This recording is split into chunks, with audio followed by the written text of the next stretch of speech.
Iniibig ka ng Diyos nang walang kondisyon.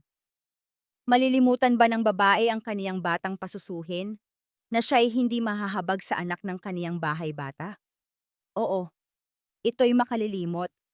Ngunit hindi kita kalilimutan. Narito, aking inanyuan ka sa mga palad ng aking mga kamay. Ang iyong mga kuta ay laging nangasa harap ko. Isaiah 49:15-16. Maaari magkaroon tayo ng mga oras na nadarama nating nakalimutan tayo ng Diyos. Ngunit ang mga damdamin ay hindi palaging isang tumpak na sukatan ng katotohanan. Sinasabi ng Diyos na hindi siya makakalimot. Hindi baga ipinagbibili ang 5 maya sa 2 beles? At isa man sa kanila ay hindi nalilimutan sa paningin ng Diyos. Datapuwat maging ang mga buhok ng inyong ulo ay pawang bilang na lahat. Huwag kayong mga takot. Kayo'y lalong mahalaga kaysa maraming maya. Lucas chapter 12, 6-7.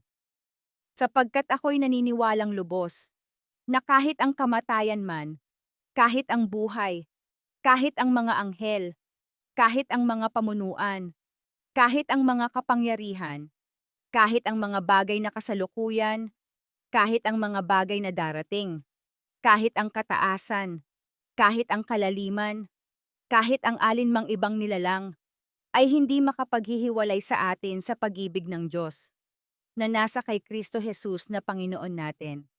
Roma 8:38-39. Imposibleng mailahad ng labis pag-ibig ng Diyos para sa atin.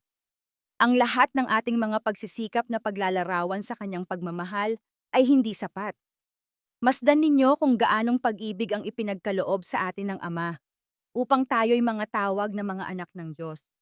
Ang pag-asa ng Diyos para sa bawat isa sa atin ay makikilala natin siya bilang ating Ama sa langit. Pagkatapos ay mapagtatanto natin ang ating pamana bilang mga anak na lalaki at babae ng Diyos.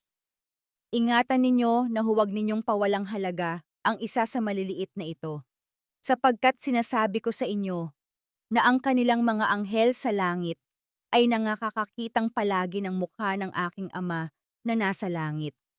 Sapagkat ang anak ng tao ay naparito upang iligtas ang nawala. Ano ang akala ninyo?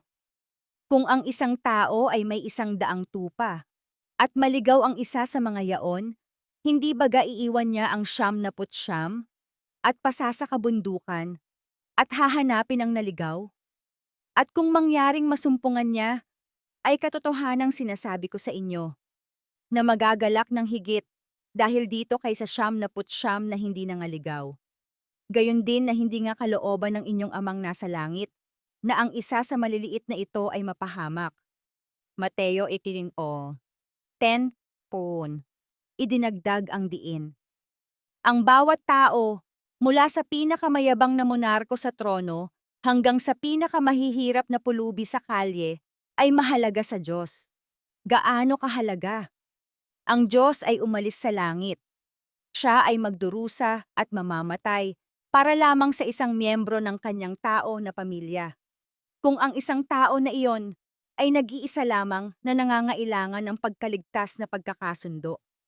Oo, inibig kita ng walang hanggang pag-ibig, kaya't ako'y lumapit sa iyo na may kagandahang loob. Jeremiah 31:3. Our Daily Devotional, February 11, 2025. Galing sa mga gawa ng banayad na Diyos, pahina 112-113.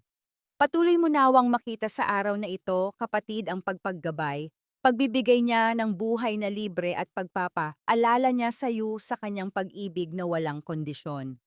Maranatha.